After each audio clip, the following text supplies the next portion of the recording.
What's up, people? Y'all already know this. It's your boy Lil, who Real Talk with Lil. We are joined today by the beautiful and talented Miss Dajulyn. What's up? Hey y'all.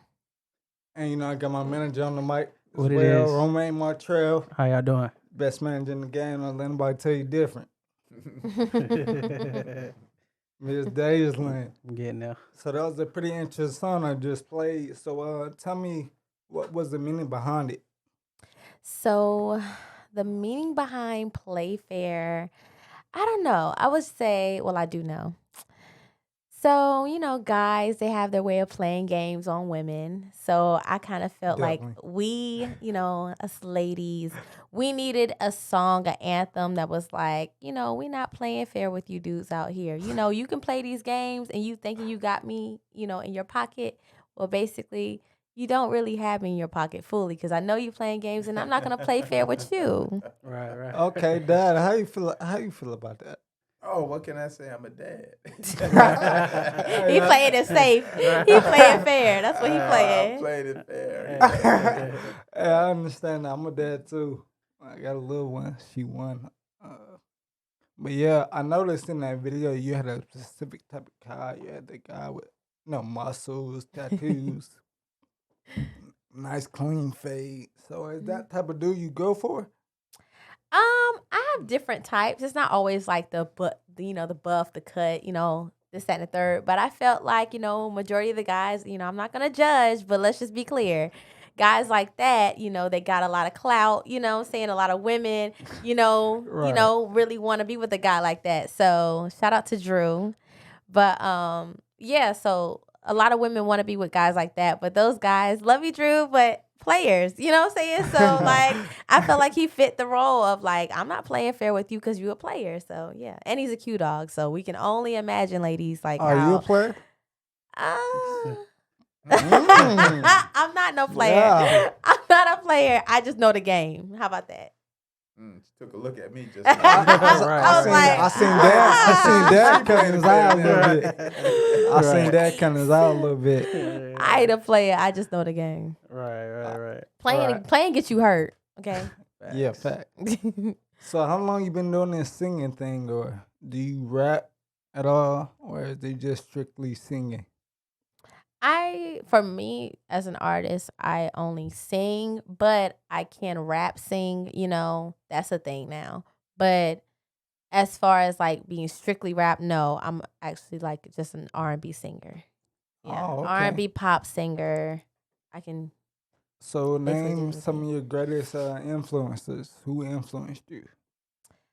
I definitely want to say Anita Baker. Hey. Okay. Yeah, I love her. Auntie in my head. I'm gonna keep saying that till it becomes true. Anita Baker, Brandy. Mm. I love Brandy. A lot of her runs is just so sick. Like, how did you do that? Like, how did your voice go like that? Anyways, Brandy, Deborah Cox. I love Deborah Cox. Actually, Nobody's Supposed to Be Here. That song was one of the songs I actually was singing when I was little in the kitchen. My mama used to. Top of my lungs, like Right. that was one of the songs I was like, Okay. oh, I really like, I gotta bring it Okay. like her. My mama Anita played it a Baker. lot. Yes. My mom big I would fan say of I her. love Yolanda Adams too. Oh yeah. When it comes to the gospel side, I love Yolanda Adams.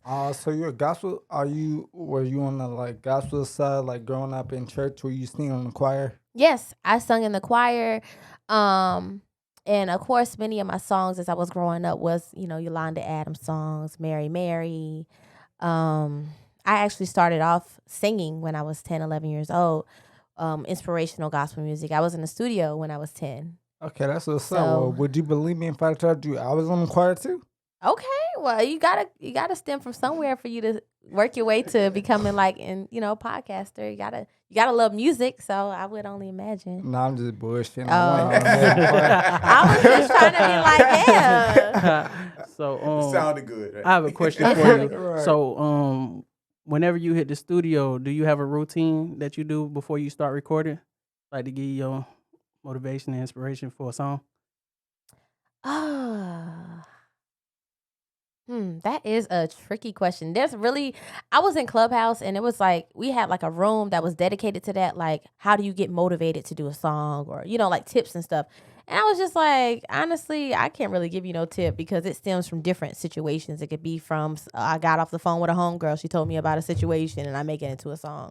Or, one of my friends, she was venting to me about some family problems she had or some stuff that I was dealing with, with relationships or with just life in general. It may be too hard for me on some days. Like, it just stems from different areas that I really can't say, with like, I can't give you the map to, get ready to go in the studio. Right. I just know when it all boils down, it comes from emotion. So Okay, you got to cool. tap into your emotions to get a song flowing. Okay, cool. Yeah. Well, let's talk about your upbringing. Where are you from? I'm from Orangeburg, South Carolina. Okay, I heard of it. I wasn't raised in Orangeburg, but, I represent Orangeburg. You know what I'm saying? I moved closer to Charlotte when I was like 9, 10 years old. And I just been here ever since. So South Carolina, North Carolina, really. Okay, do you have any siblings? Yeah, I have 2 younger sisters. By the way, my sister's clothing line dropped today, Choco Closet. Make sure you that's purchase something from her boutique. Hey, It's really nice. We actually have a clothing line that we just started. We had one before, but we had to rebrand. Mm-hmm. So the name of our new clothing line is well, I don't even know if I should divulge. No, we're not gonna. Nah. You know what I'm saying? Look, Pop y'all just Wallace keep here. it- Y'all gonna have to It's keep. still No, in the he cool. works. He cool. It's in the works. Okay, cool. But yeah, she just launched today, so I'm so proud of her. Okay. Yeah. Okay, shout out to Congrats. you. Shout Yeah. out.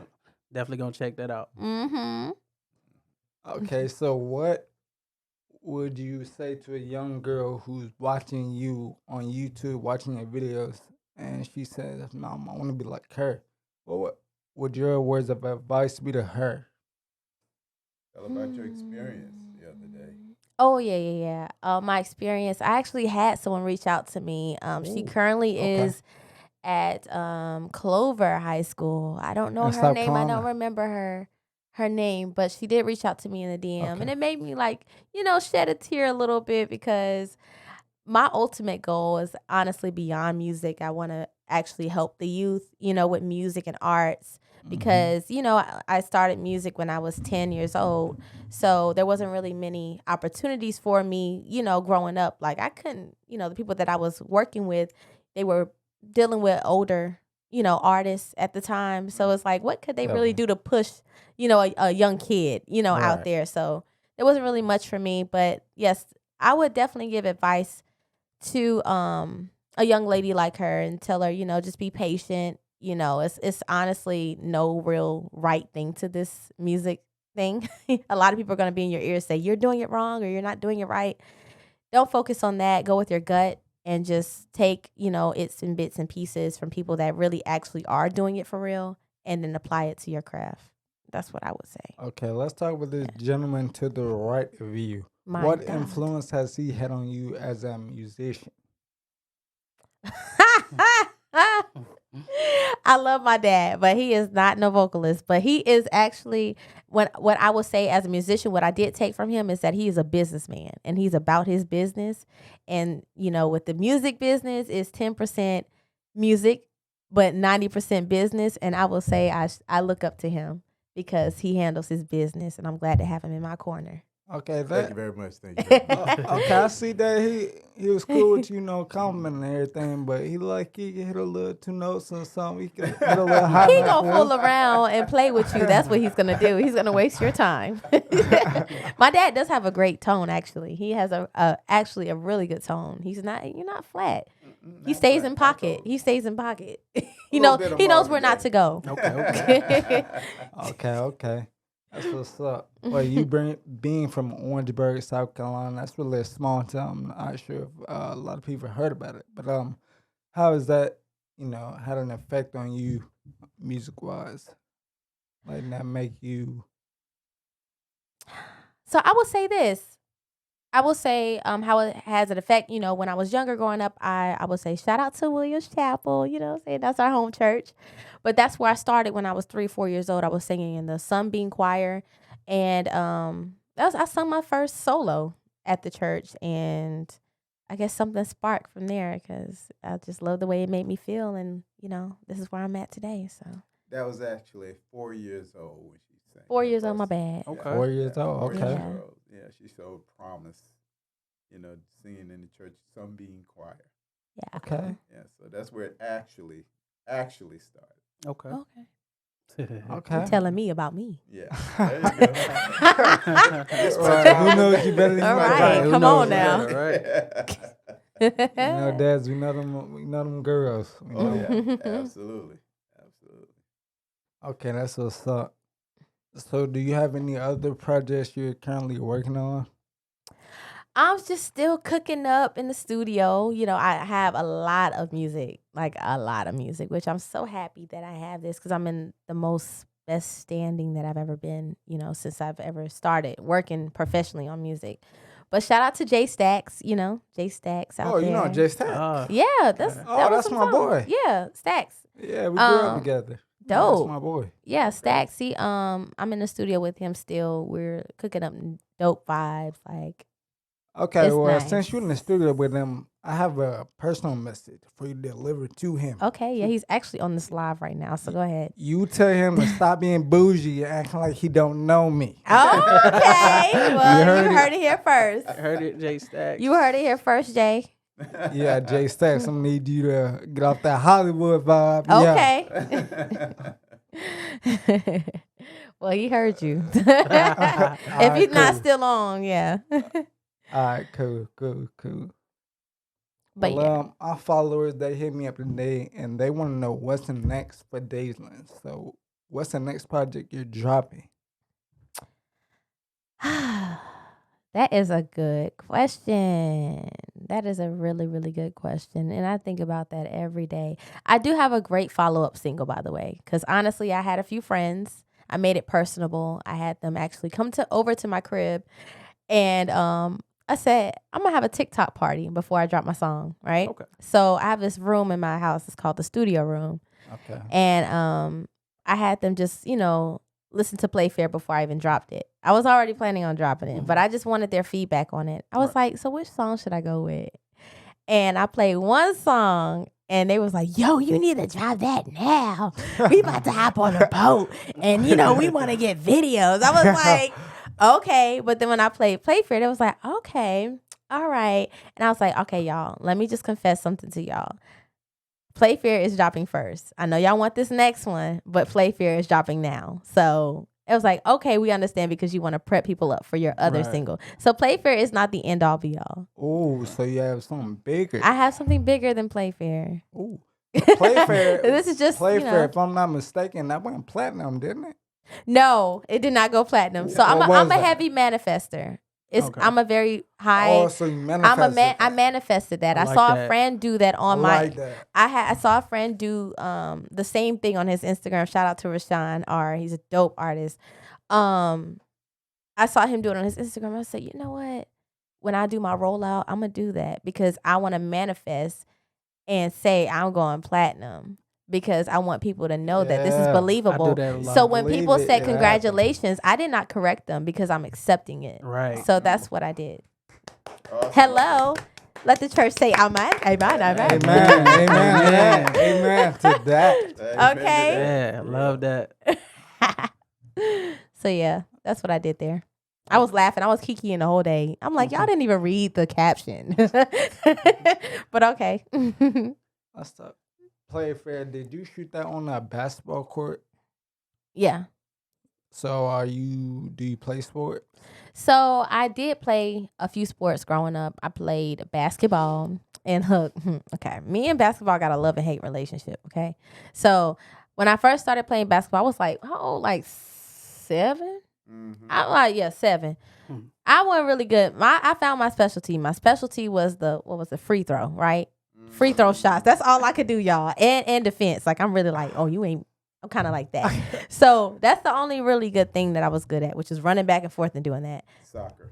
But soccer was my main thing. I got Okay. into soccer heavy. Like I was really good. So once I would say I was 15 when I stopped playing soccer. Because I honestly went full. I had to choose between soccer and music at that point. So I did soccer for I would say 3-4 years leading up to I was 15. But I love soccer. Like I don't watch it, but I love playing it. Right. What about tennis? Because you sent me a picture that was pretty dope. So you play a little tennis? I don't play tennis. I would say when it came to my rollout, because I'm very strategic. So around that time was the Olympics, and I wanted to like incorporate different sports. Shout out to Jay No, because me and him talked about it and everything about the idea. But with the sports theme, Play Fair, we wanted to just like push the the tennis part, because the what was the new tennis player that made that broke the record around that time. Mm-hmm. I forgot her name, but it was very big around that time. So I was like, let me just go ahead and do a tennis thing, to get people like, oh, my Okay, concept cool. and Well, all. before we go, answer this one last question. I'm gonna ask you, and I'm gonna ask your dad how he feel about it. What is your end goal being a musician? What heights do you want to reach? Oh, I want to reach big heights. I want to get Grammys. I want to get awards. I want to get platinums. I want to get double platinums. I want to get all that, when it comes to singing, songwriting, because I do songwrite and I'll be in my songwriting bag. I just want to, of course, do that as well. But aside from that, I want to get back into my acting, because with my music videos, I incorporate, different visuals and stuff. I definitely want to get back into my acting. With music is just the beginning of what I really, really want to do. It's a lot of big ideas that I Okay, have. so you say you're a songwriter. So you write all your songs?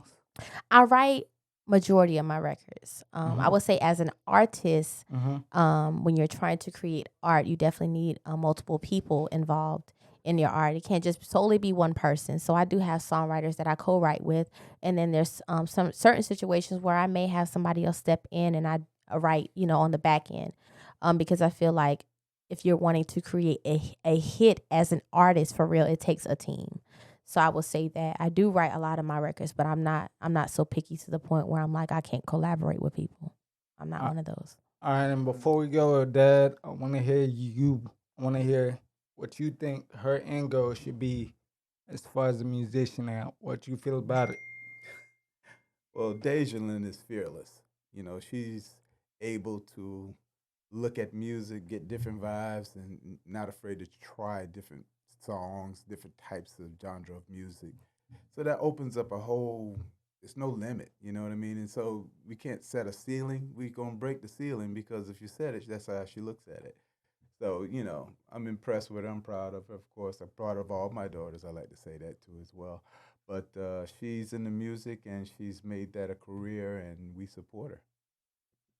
All right, y'all, this has been Real Talk with Lil, the loudest podcast in the 704. If anybody tells you different, they're lying. We are the live. Handle me, 'cause when you tell you gotta dip in the morning.